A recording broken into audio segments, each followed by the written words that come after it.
e da nacionalidade, não encontra uma solução nisso que a esquerda liberal chama não há saída fora da política. O que eles querem dizer? Não há saída fora da política tradicional. Mas a política tradicional já é um entulho, já é um obstáculo. Não é digno de confiança. Nem o Congresso Nacional, que é um covil de ladrões, nem o Supremo Tribunal Federal, que é uma ameaça às garantias individuais, etc.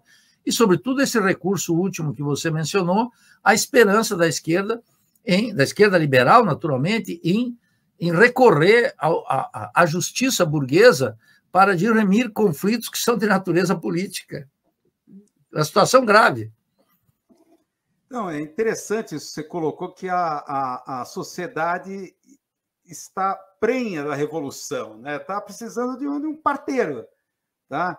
E aparece a extrema-direita aí para dar vazão e canalização e bota essas pessoas na rua. Né? Você vê a Avenida Paulista, quer dizer, não importa para ele se vai aparecer 100 ou 1 milhão de pessoas, né? Que depois as redes sociais vão dar conta, através do corte, edição de imagens que eles fazem, que vai aparecer muito mais. Então, me parece assim que a gente está vivendo uma coisa assim invertida. Quem quer a ordem é a esquerda. Parece que a extrema-direita é uma coisa, parece que ela está se apropriando da pautas que era da esquerda, por exemplo, sei lá, teorias conspiratórias, que eu sempre vi essas discussões de teorias contra os globalistas, as ONGs, que estava sempre no campo da esquerda, a extrema-direita abduzindo esse tipo de discurso. Quer dizer, não sobrou nada para a esquerda. Globo lixo, por exemplo, críticas à Globo. Quer dizer, hoje a gente está até comentando aqui, você vê em portais progressistas, Eliane Cantanhede fala lá, olha, falou mal do Bolsonaro, que legal, começa a pagar pau para ela. Aí ela vem aí, a posição dela de classe, né, querendo comparar o sofrimento da perda das joias dela com o sofrimento lá do pessoal que perdeu tudo no Rio Grande do Sul. Tá? Que também ali os sofrimentos também é uma questão de classes ali que a gente percebe. Quem está pagando pato e quem não está, né? Que foi lá para as praias do Rio Grande do Sul e de Santa Catarina, que conseguiu fugir dali, de ratos e baratas lá que estão infestando tudo agora, né? Então, essa coisa é muito interessante, que a sociedade está prenha de uma revolução. Algo está acontecendo, né? Esse movimento subterrâneo, a vida ainda. Claro, por isso que eu observei isso e disse, a esquerda está paralisada. Eu entendo essa metáfora. Ela está, de fato, paralisada. Em que sentido? No sentido que ela não encontra, ela não reconhece, e ela está pouco se lixando, em alguma medida, no movimento real do conflito de classes no Brasil.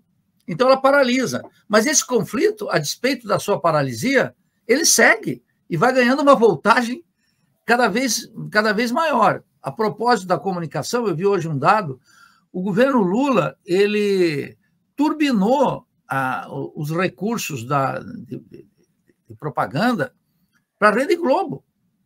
Então, é espantoso, diminuiu de todas as demais televisões, pela questão evangélica, naturalmente, mas ele esqueceu que a Globo também é religiosa. Ela é a religião da diversidade. Bom, o Brasil é diverso, quer dizer, quando alguém me diz, olha, a universidade tem que ser inclusiva, diversa, tolerante, eu digo, esses são todos os mitos daquilo que Hegel chamou a religião da ilustração. E, quer dizer, o enfadonho é o movimento do diverso. Então, nós vamos ter aqui a festa da diversidade. Ela já existe no real e não está proibida. Só que ela é um subproduto de um conflito muito maior. Nós não temos que lutar pela diversidade. A diversidade já está posta. Se isso... E aí, quem é a representação disso? Quem é o partido que organiza isso? É a Rede Globo. A Rede Globo organiza isso. Ela organiza e ela faz uma coisa muito nefasta, Wilson, que é o fato de que o intelectual conhecido agora, ele não guarda relação com a força da sua obra, mas sim com a festa da mídia. Aquele que é mais festejado na mídia, ele influencia, não importa se ele nunca leu ou não entende a dialética negativa de Adorno, que você mencionou aqui, eu estava escutando em alguma medida. Ele não precisa não entender, ele pode pegar de orelha.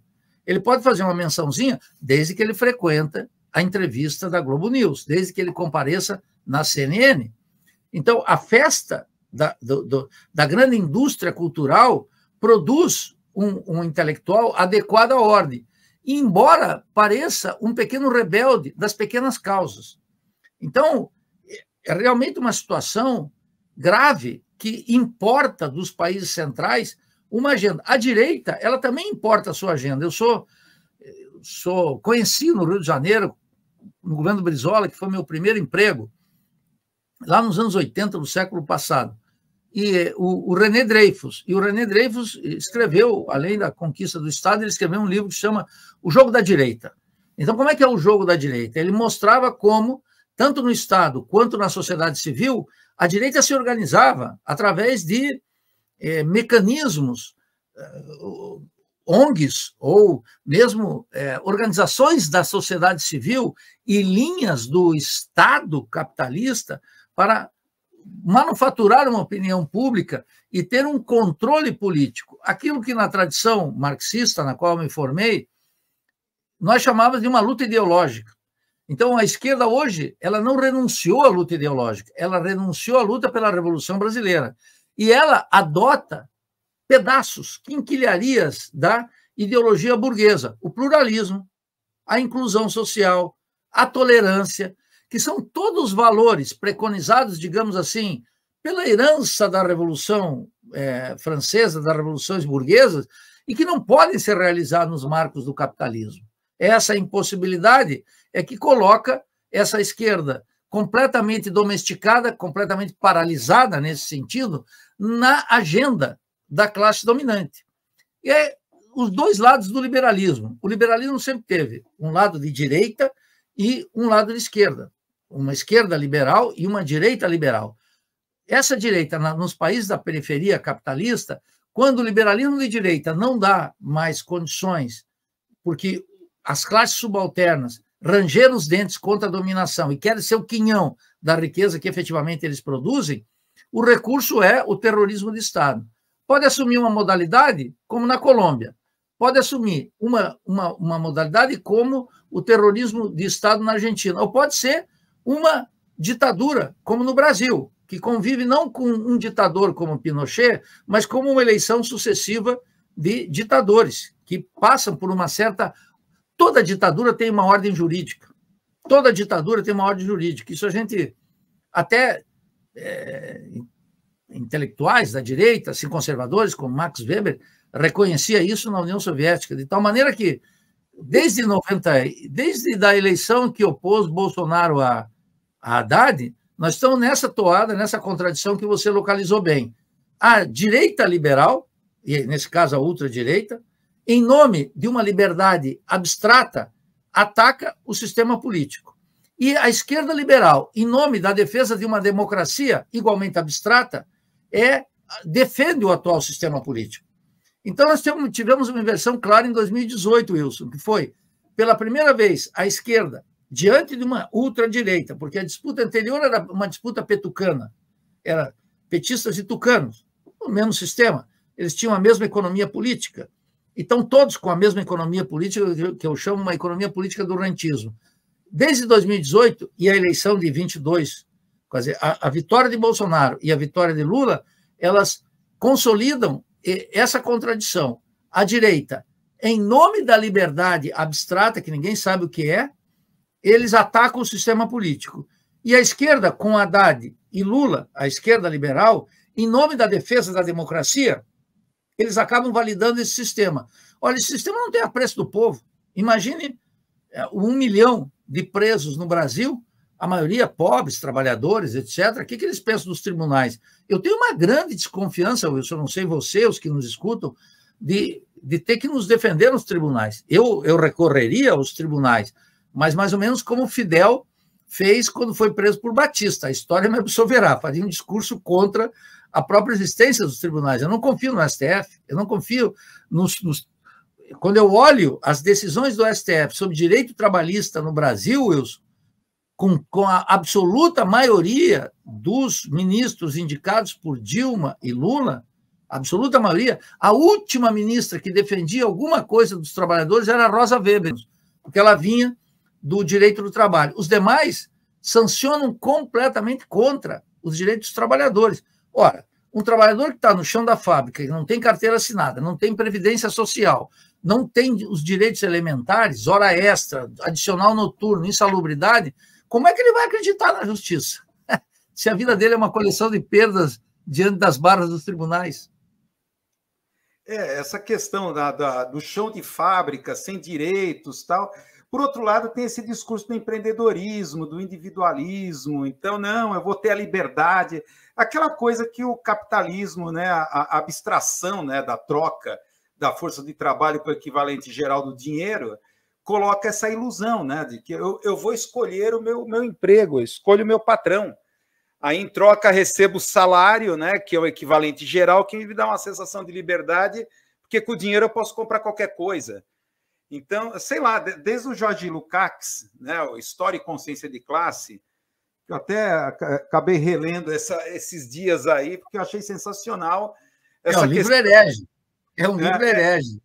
Pois ele é herege, porque ele rompe com o marxismo vulgar, a questão do economicismo, né, do fator econômico como condicionante em última instância, né, infraestrutura, e ele coloca essa questão vamos colocar assim, do imaginário, né, dessa introjeção, da reificação na consciência do trabalhador que impede a consciência de classe, né, que é daí a ascensão do nazifascismo, tal, que é a explicação disso, né, porque o povo não apoiou a revolução, apoiou a ascensão do nazismo lá na Alemanha, né, quando supostamente todas as condições objetivas estavam dadas para a revolução. Hiperinflação. Claro. Desespero. Mas tu veja, nesse caso, eu me permitiria um pequeno comentário. Eu tenho uma interpretação distinta de História e Consciência de Classe. Depois, ele fez uma autocrítica disso porque ele precisava lutar contra o nazismo e retomou uma aliança com o stalinismo. Mas ele efetivamente, Lukács, ao contrário de um certo modismo muito popular dentro da universidade, e sem dúvida que a obra filosófica do Lukács é, digamos, talvez, o maior filósofo do século passado, no terreno do marxismo, não é? E a reificação, eu diria mais do que o imaginário, é o tema da alienação ideológica, né? e da ideologia.